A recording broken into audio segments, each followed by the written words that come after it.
اليوم نسجت خيوط هذا الحدث لتجمعنا مع متحدثة ملهمة تأخذنا في رحلة عنوانها قانون البذرة السببية.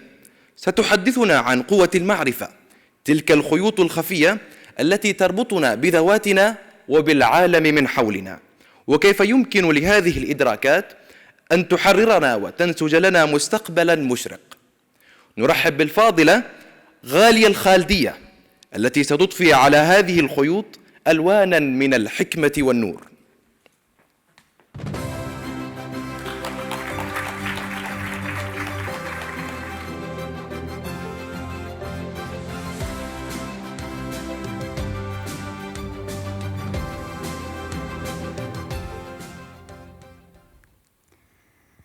السلام عليكم ورحمة الله وبركاته. مساءكم خير جميعا. خلوني أبدأ بسؤال: من منكم حضر اليوم لهذا الحدث ليتعلم معرفة جديدة أو يكتسب فكرة جديدة؟ يرفع يده. بديهيا الجميع، ولكن ماذا لو كان ما ينقصنا ليس ما لا نعرفه، ولكنها تلك الأشياء التي نعرفها ولم ندركها بعد؟ لما نقرأ أو نتلقى معلومة كما يحدث الآن فهي معرفة وحسب، والمعرفة قوة لا جدال في ذلك، لأنها الخطوة الأولى وليست الوحيدة نحو إيجاد حكمة الحياة الخاصة بكل واحد فينا. والحكمة مصطلح فضفاض لأنها أوسع وأشمل وأكبر من المعرفة. ولو جينا نصور الحكمة في حياتنا فهي حديقة حياتنا بأكملها، بالتربة والبذور والأشجار والثمار. هي الصورة الحقيقية والشاملة والكاملة لمعطيات حياتنا.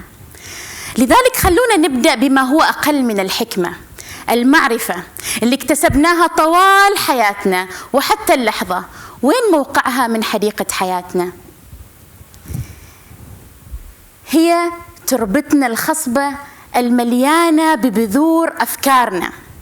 ولازم نتذكر بأن البذور موقعها تحت الأرض، غير مرئية، غير ظاهرية، مثلها مثل أفكارنا.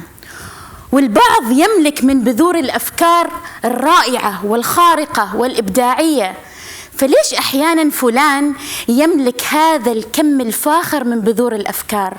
ليس عبثاً، سبب ونتيجة، لأنه اعتنى جيداً بتربته، يقرأ، يطلع، يسأل، يستشير، يجالس الخبراء، ويستخدم أكثر من مورد من موارد الحياة عنده لحتى يكتسب المعرفة والمعلومة. فبالتالي تربته خصبة وبذور أفكاره كثيرة. والموجز المفيد هنا إن كلما تعلمنا وعرفنا أكثر ازدادت تربتنا خصوبة، وبالتالي ازدادت بذور أفكارنا تزايداً طردياً. ولكن السؤال هنا: هل هذا وحده كافياً بأن ينبت كل بذرة من بذور أفكارنا ويصيرها إلى شجرة وارفة الظلال؟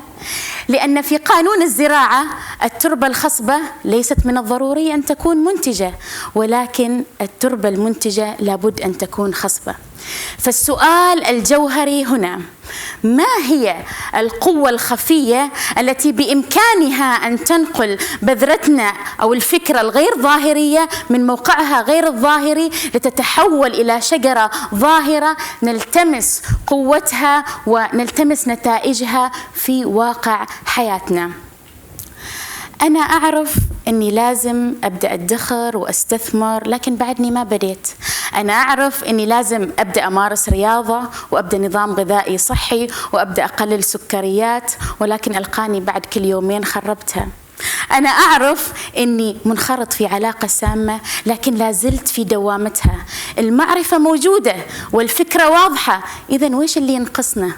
تنقصنا قوة أكبر من المعرفة، وهي باب من أبواب وصولنا نحو قرارات أكثر حكمة في حياتنا. فيا ترى ما هي هذه القوة؟ خمنوها في كلمة واحدة.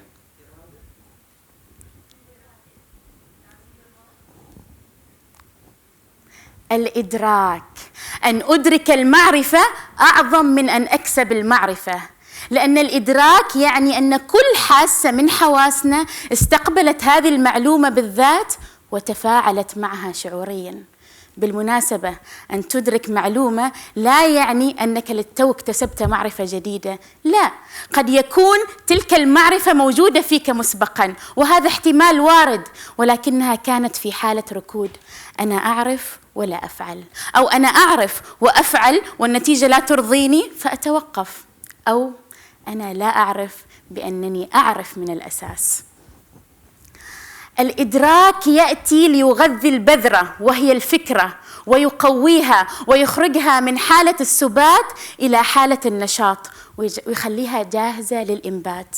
أن تخرج البذرة من المرحلة الغير ظاهرية إلى المرحلة الظاهرية فوق الأرض. ولأن الإدراك يلامس كل حاسة من حواسنا فنتأكد بأن الفعل سينغمس مع الروح وستلامسنا النتيجة. إنزين، إذا المرء أدرك معلومة أو أدرك معرفة، ماذا عليه أن يفعل بعد ذلك؟ عليه أن ينطلق ولا يتهاون بالسعي بأن يعتني جيداً بتلك البذرة أو الفكرة التي لامسها روح الإدراك. إنزين، ليش؟ لأن لك أن تتخيل بأن متوسط عدد الأفكار التي تخطر في بال الإنسان بشكل يومي ما يقارب 60,000 فكرة، جلها وأغلبها في حالة سبات. ولك أن تتوقع ماذا عليك أن تفعل بفكرة واحدة أيقظتها قوة الإدراك. ولكن هل هذه الظاهرة من السهل حدوثها؟ الإدراك يأتي ويخرج الحالة من حالة سبات إلى حالة نشاط. ببساطة، الحضور، أن تكون حاضراً بذهنك وقلبك في كل مواقف حياتك. وأيضاً، هل هذا من السهولة خاصة في هذا الزمن الذي نعيشه؟ ليس سهلاً، لأن من أكثر التحديات التي نواجهها في هذا الزمان كثرة المشتتات. كم يوم مر علينا بإدراكات عظيمة كانت بالإمكان أن تغير حياتنا ولم نلتقطها. نفتقد إلى الحضور الحقيقي الكامل. خلوني أذكر لكم مثال من واقع حياتي، كيف بالإمكان لإدراك لحظي أن يغير مسار حياة 360 درجة، أن يجتث شجرة من مكانها وتنبت بذرة أخرى لم تكن في الحسبان. بالمناسبة، أنا ترعرعت في مزرعة والدي المحب جدا للزراعة منذ صغري، فكانت تستهويني مواسم زراعة البذور، فكبرت في كل سنة وأنا أشوف آلية وضع البذور تحت الأرض الخصبة، وكيف كان والدي يعتني فيها بشكل مكثف حتى لحظة الإنبات وتتفتح البراعم، ويستمر يعتني فيها بلا ملل ولا كلل حتى موسم الحصاد. بس الحين خلونا نرجع لقصتنا. أنا ابتعثت للخارج لمدة 6 سنوات لدراسة تخصص مختبرات الأحياء، وبذلت مجهود كبير في هذا التخصص، وكنت متلهفة للعودة للوطن حتى أحصل على وظيفة تناسب تخصصي، وبكذا أكون أنهيت مسيرتي العلمية والمهنية بنجاح. والحمد لله تخرجت بمعدل 3.9 امتياز مع مرتبة الشرف، وصارت لي الفرصة أني أحصل على منحة لإكمال دراسة الماجستير في تخصص المختبرات الطبية، وكذا أكون أكملت 9 سنوات من حياتي في دراسة المختبرات، وكنت مستمتعة في كل سنة من هذه السنوات. أول وظيفة أحصل عليها في مجال تخصصي كان في مختبرات PCR اللي هو فحص فيروس كورونا، ومثل ما يقال دخول المكان مش زي خروجه. من أول أسبوع في عملي جاتني أحاسيس ومشاعر بأن هذا المكان ما مكاني، ولا أخفيكم أمراً أن هذه الإدراكات والمشاعر كانت مخيفة لأنها لم تكن في الحسبان ولم تكن متوقعة. أدركت لحظتها أنني لا أريد أن أكمل مسيرتي المهنية في المختبرات. الكل يعمل بحب والكل شغوف في العمل، إلا أنا ما قادرة أتجاوز المشاعر إن هذا المكان ما مكاني.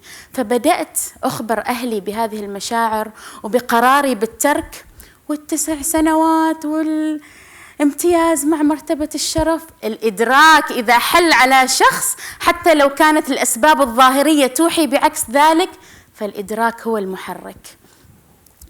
كان في صوت عميق بداخلي يقول في الحياة في أشياء أخرى لغالية، بس دوريها واسعي لها، لأن حقيقة أنا وقتها ما كنت أعرف وش أريد بالضبط.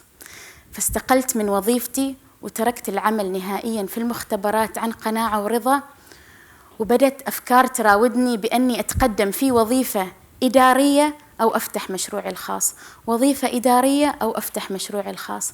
بس كان صوت مشروعي الخاص أكبر، لكني فتحت أبواب الفرص كلها بمصراعيها. فبعد فترة تواصلت معي إحدى الشركات: السلام عليكم غالية، عندش مقابلة عندنا لوظيفة إدارية. جميل. فبديت أستعد للمقابلة وأديت فيها بشكل ممتاز، إلا السؤال الأخير لما سألني مدير عام الشركة: Where do you see yourself after 5 years؟ أين ترى غالية نفسها بعد 5 سنوات؟ أجبت بشكل مباشر وبكل ثقة: أن تكون لدي شركتي الخاصة وأكون أنا الرئيس التنفيذي فيها. طبعا حسيت أني جبت العيد لما بدأوا يضحكوا، وحسيت أن ما كان هذا الجواب النموذجي اللي ينتظروه، بس كنت صريحة مع نفسي ومعاهم بزيادة شوية. ما توقعت أنهم يقبلوني، ولكن بعد أسبوع وصلني اتصال بأن يا غالية بالإمكان أنك تباشري العمل معنا. الله يذكرهم بالخير، ومثل ما يقال كل ما زانت الجلسة في الدوام، ومن باب الفكاهة الطيبة يتذكروا ويقولوا: تتذكروا غالية في المقابلة تريد تفتح شركة وتكون هي الرئيس التنفيذي. وكل ما ذكروا هذه المعلومة مشاعري وإدراكاتي اتجاه هذا الأمر بالذات يزيد أكثر وأكثر. 1.5 عام بالتمام والكمال أصبح لدي شركتي الخاصة وأنا الرئيس التنفيذي فيها، وعدد الموظفين فيها يوازي عدد الموظفين في الشركة اللي اشتغلت فيها، ودربنا حتى الآن أكثر من 600 شخص والعدد في ازدياد. الأمر برمته يبدأ بمعرفة، لكنه يبدأ حقا بإدراك. كن حاضرا بذهنك وأنصت بقلبك، فلا تعلم أي شيء عابر في يومك سيضخم فكرة منسية تحت تربتك الخصبة ويصير بذرتك إلى حياة. وشكرا.